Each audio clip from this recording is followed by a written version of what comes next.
กราบสบายดีพ่อแม่พี่น้องป้องปายเนาะมื้อนี้อาจจะพาทุกคนไปอ่าเรียนวิธีการเปลี่ยนชื่อแฟนเพจเนาะพี่น้องสำหรับผู้ใดที่อยาก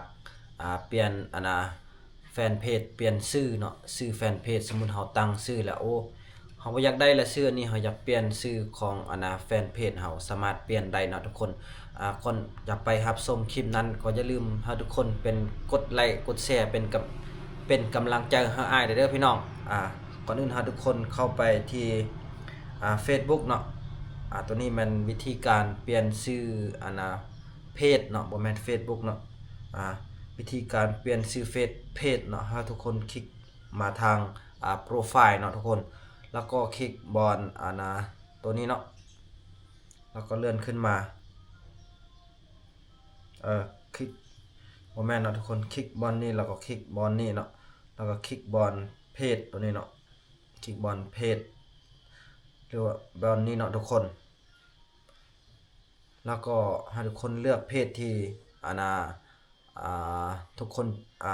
ที่เฮาอยากเปลี่ยนชื่อเพจเนาะให้คลิกเข้าไปสลับเนาะทุกคนหลังจากเข้าสลับแล้วทุกคนให้ทุกคนคลิกมาทางเบื้องซ้ายในนี้เนาะแนวนี้เนาะทุกคนแล้วก็เลื่อนขึ้นมาบอนตั้งค่าเนาะทุกคนแล้วก็เลื่อนขึ้นมาบอนตั้งค่าเราก็เลื่อนขึ้นมาบอนการตั้งค่าเพจเนาะทุกคนแล้วก็คลิกบอนชื่อแล้วก็คลิกเปลี่ยนชื่อเลยเนาะทุกคนตัวนี้เนาะเฮาเลือกออกสมมุติเฮาอยากได้อันนี้เฮาอยากได้ชื่อเปลี่ยนชื่อเนาะทุกคน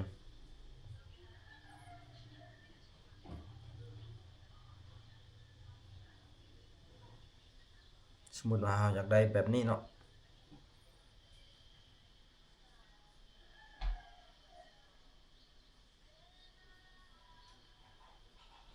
สมมุติว่าเฮาอยากได้แบบนี้ล่ะเฮาคลิกสิ้นสุดแล้วก็เปลี่ยนแปลงแล้วก็ส่งคำตรวจสอบรับการอนุมัติเนาะแล้วก็คลิกส่งแล้วก็กลับบนนี้เนาะแล้วก็เห็นแบบนี้เนาะทุกคนนะมันจะเป็นการได้แล้วเนาะทุกคนนะเปลี่ยนชื่อเฟซได้แล้วเนาะทุกคนชื่อเพจถ้าคลิปนี้มีประโยชน์ก็ให้ทุกคนอย่าลืมกดติดตามช่องไอไว้เด้อพี่น้องกดติดตามช่องไอเด้อพี่น้องกดไลค์กดแชร์เพื่อเป็นกำลังใจเด้อพี่น้องสำหรับคลิปนี้ก็บ่มีหยังเนาะขอขอบใจ